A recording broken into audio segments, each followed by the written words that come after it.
Bengaluru rave party కేసులో కీలకమైనటువంటి twist వెలువడింది. హేమ ఎవరైతే ఉన్నారో ఆమె రక్త నమూనాలో డ్రగ్స్ ఉన్నట్టు కనుక్కుంది, నార్కోటిక్.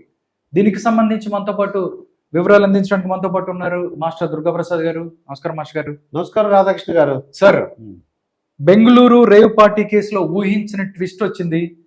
హేమ ఎవరైతే ఉన్నారో ఆవిడ బ్లడ్ నమూనాల్లో డ్రగ్స్ ఉందని తేలింది. అంటే ఫస్ట్ నుంచి కూడా ఆమెను చూసుకున్నట్టు ఈ కేసుని తప్పుదోవ పట్టించడానికి ప్రయత్నించింది అని చెప్పొచ్చు. ఇప్పుడు ఈ డ్రగ్స్ కి సంబంధించి ఈ కేసులో ఆమె బ్లడ్ శాంపిల్స్ తీసుకున్నట్టు దాంట్లో పాజిటివ్ వచ్చిందని చెప్తున్నారు నార్కోటిక్స్ వాళ్ళు. ఏం చెప్తారు సార్ దీని గురించి? అసలు ఈ హేమ గురించి చూస్తే ఫైర్ బ్రాండ్ అని అనుకుంటుంది తను. ఫైర్ బ్రాండ్ అని చెప్పి ఒక సందర్భంలో శివబాలాజీ అని అతను మా ఎలక్షన్ జరిగినప్పుడు చేయి కొరికేయడం, ఏదో విధంగా అంటే వార్తల్లో ఉండాలని కోరుకుంటుంది అంటారు.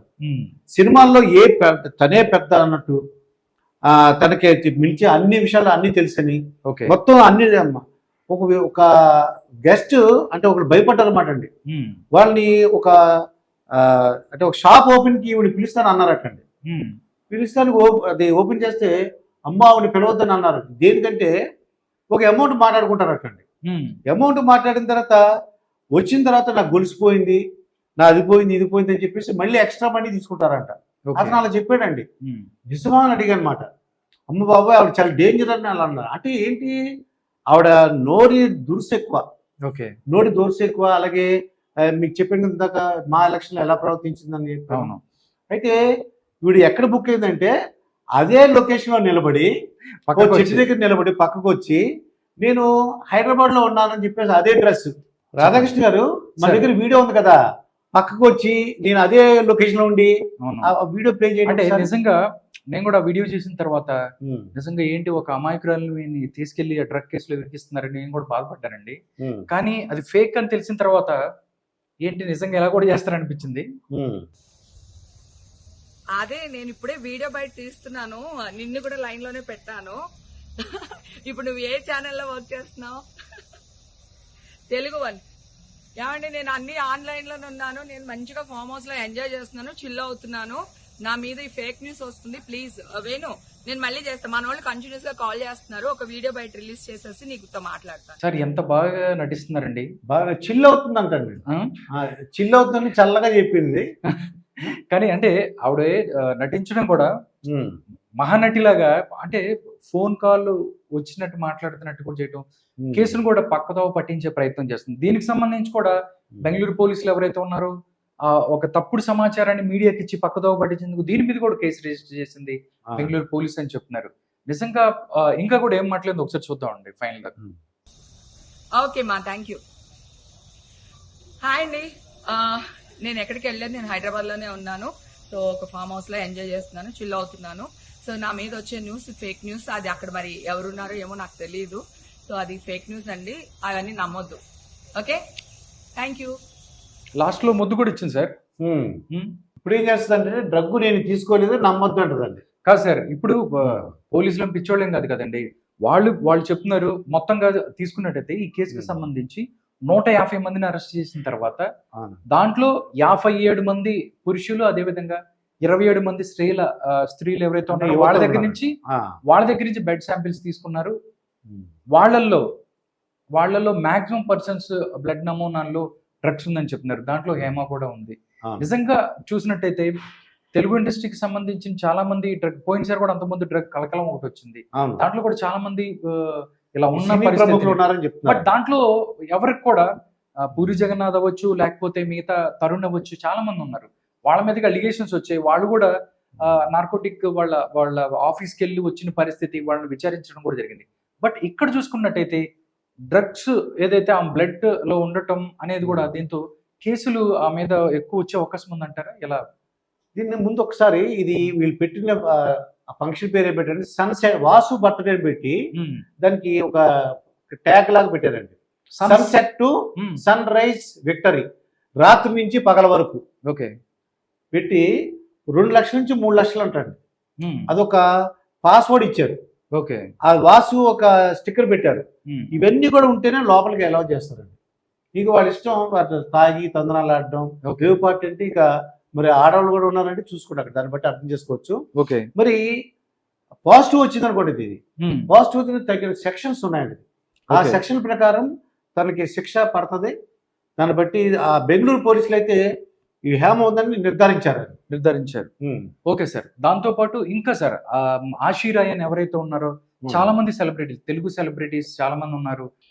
ఆశీరాయ్ అని ఇంకొక సెలబ్రిటీ ఎవరైతే ఉన్నారో ఆవిడ కూడా ఈ కేసులో ఉంది, అక్కడ పట్టుబడిన వాళ్ళు ఉన్నారని చెప్తున్నారు. ఆవిడ కూడా బయట వెళ్లి చేసింది.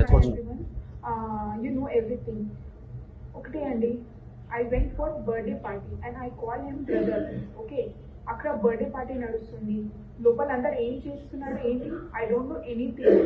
సో ప్లీజ్ దయచేసి మీరు అందరూ నన్ను హెల్ప్ చేయండి. నేను ఒకటి ఆడపిల్ల అండి, ఇప్పుడే ఇండస్ట్రీకి వచ్చినానండి కష్టపడి. ప్లీజ్ హెల్ప్ చేయండి నాకు. Thank you. అండ్ నేను లింక్ పెడుతున్నానండి, ప్లీజ్ చూడండి. థ్యాంక్ యూ అండి. అమ్మాయి విన్నారండి ఏం చెప్తుందో?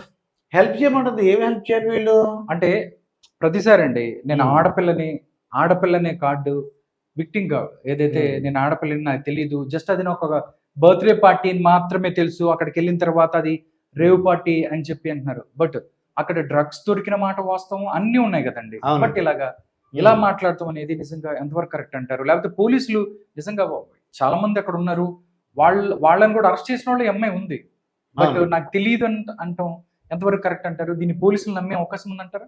పోలీసులు అసలు నమ్మలేదు. ఎందుకంటే శాంపిల్ తీసుకున్నప్పుడు పాజిటివ్ వచ్చినప్పుడు తగిన యాక్షన్ ఉంటుంది. వాళ్ళు చేసింది ఏంటంటే ఫ్యూచర్లో ఇంకెవరు చేయకూడదండి. అవును. ఇప్పుడు వీళ్ళు వదిలేశారనుకోండి, ఇది ఇంకా ఫ్యూచర్లో ప్రతి వాళ్ళు కూడా మనం పట్టుబడచ్చు. లేదంటే మనకి పెద్ద ఏముండదు యాక్షన్. హేమ మీద ఏ యాక్షన్ ఉంది, అవును, ఆశీర్వాద్ మీద ఏ యాక్షన్ ఉంది, మనం కూడా బయటకు వచ్చేది ఒక సిగ్నల్ వెళ్తుందండి, ఒక సైన్ వెళ్తుంది. అవును. అలా కాకుండా వాళ్ళ బెంగళూరు పోలీసులు ఆ డీజీపీ గారు ఒక స్ట్రిక్ట్ వార్నింగ్ ఇచ్చారండి. ఎటువంటి పరిస్థితుల్లోనూ ఆ రాష్ట్రంలో ఈ డ్రగ్ డిస్ట్రిబ్యూట్ ఉండకూడదు. అవును. అదర్ స్టేట్ లో మన దగ్గర ఎందుకు రావాలి, మన స్టేట్ కి మంచి పేరు ఉండాలి, ఇటువంటి వాళ్ళని వదలొద్దు అని చెప్పేసి ఆయన ఒక కింద స్థాయి అధికారులకి ఆయన ఒక ఇన్స్ట్రక్షన్ ఇచ్చాడు. నిజంగా చూసుకున్నట్టయితే అంతకుముందు హైదరాబాద్ కి సంబంధించిన చాలా చోట మనకి డ్రగ్స్ ఏదైతే ఉన్నాయో ఈ రేవ్ పార్టీలు కూడా జరిగినట్టు ఉండేదండి. బట్ రేవంత్ రెడ్డి వచ్చిన తర్వాత వాళ్ళు ఎవరైతే ఉన్నారో డీజీపీ అవచ్చు మిగతా వాళ్ళు ఫస్ట్ చెప్పారు డ్రగ్ ఫ్రీ హైదరాబాద్ చేస్తాము, డ్రగ్ ఫ్రీ తెలంగాణ చేస్తామని చెప్పారు.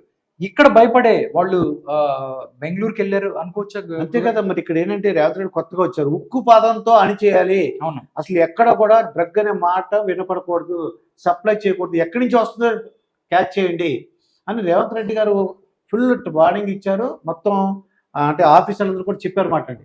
ఇటువంటి పరిస్థితులు ఉక్కు పాదంతో దాన్ని అణిచి చెప్పేసి నిజంగా రాధాకృష్ణ గారు ఆ డ్రగ్ వల్ల ప్రజలు అంటే ఆ యువత ఉద్యోగం చేయలేకపోవటం, వాళ్ళ కుటుంబాలను నాశనం చేసుకోవడం, అంటే వాళ్ళు అనుకున్న పనిని జీవితంలో ముందుకు వెళ్ళలేరండి. వాళ్ళు చాలా ఇబ్బంది పడుతుంటారు అన్నమాట. అవును.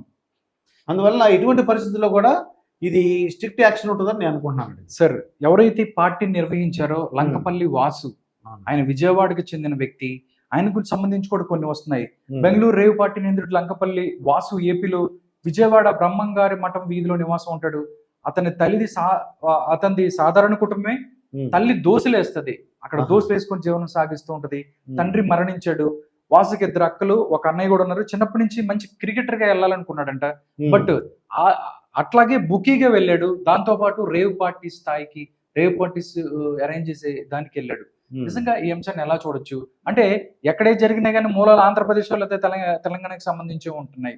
ఎందుకంటే కాకాని గోవర్ధన్ రెడ్డి ఎవరైతే ఉన్నారో ఆయన స్టిక్కర్ ఉన్న కారు కూడా దొరికిన పరిస్థితి. వాసి గారు మీరు చెప్పిన దాని ప్రకారం ఇప్పుడు నాకు తెలిసింది, ఇప్పుడు అంత అంటే బతకలేక అంటే ఒక బతకటానికి వాళ్ళు దోశలు వేసుకుంటూ బతికే ఆవిళ్ళు ఇంతమంది వాసు పార్టీ ఇవ్వగలడా, బర్త్డే పార్టీ, దీన్ని మనం క్లియర్ గా అర్థమైపోతుంది మనకి. అక్కడ 2 లక్షల నుంచి 3 లక్షల వరకు ఫీజు అట్టండి, లోపలికి వెళ్తానికి గేట్ ఫీజు. దాన్ని బట్టి అక్కడ ఏది ఉంటే కొనుక్కోవాల్సి వస్తుంది, కొనుక్కోవాలండి. ఇవన్నీ కూడా మళ్ళీ కొనుక్కోవాలి. ఆ డ్రగ్స్ అని కూడా కొనుక్కోవాలి, లోపల అమ్ముతుంటాడు ఒకడు, ఆ దగ్గర కొనుక్కోవాలన్నమాట. ఇవన్నీ కూడా అరికట్టాలండి. మొత్తం అంటే ఏంటంటే మన తెలుగు రాష్ట్రాల్లో యువత అందరూ కూడా బాగా చదువుకోవాలి, వాళ్ళు మంచి భవిష్యత్తు ఉండాలి. ఇటువంటి పరిస్థితుల్లోనూ రేవంత్ రెడ్డి గారు కానీ అక్కడ రాబోయే కూటమి కానీ వచ్చే పరిస్థితి. ఎందుకంటే ఆంధ్రప్రదేశ్ లో కూడా మనం చూసుకున్నట్టయితే గంజాయికి సంబంధించి చూస్తే గంజాయిలో నెంబర్ 1 ఆంధ్రప్రదేశ్ అయిన పరిస్థితి కనపడుతుంది. గత 5 సంవత్సరాలుగా యూత్ ఎవరైతే ఉన్నారో గంజాయి మత్తులు తూలుతూ అరాచకాలు చేస్తున్న పరిస్థితి కనబడుతుంది. ఇలాంటి చర్యల మీద తెలుగు రాష్ట్రాల్లో ఎలాంటి చర్యలు తీసుకోవాలి మీరు అనుకుంటున్నారు? ఫైనల్ గా ఏం చెప్తారు? ఇటువంటి పరిస్థితుల్లో ఇది రిపీట్ అవ్వకూడదు అనేది. రేవ్ పార్టీ కండక్ట్ చేద్దాం అనుకున్న వాళ్ళకి ఒక లెసన్ లాగా ఇది లెసన్ ఇది ఒక గుణపాఠం లాగా కావాలండి. Hmm. అమ్మ బాబోయ్ హేమ అని అశురాయను జ్ఞాపకం రావాలి. ఇంక ఇటువంటి పార్టీలు కానీ బర్త్డే పార్టీలు కానీ ఈ బర్త్డే పార్టీల పేరు చెప్పుకుని ఈ రేవ్ పార్టీలు ఎవరు కూడా వెళ్ళటానికి భయపడాలన్నమాట అండి. ఓకే, నిజంగా చూసుకున్నట్టయితే బెంగళూరు రేవ్ పార్టీకి సంబంధించి సంచలన విషయాలు ఒక్కొక్కటి బయటకు వస్తున్నాయి.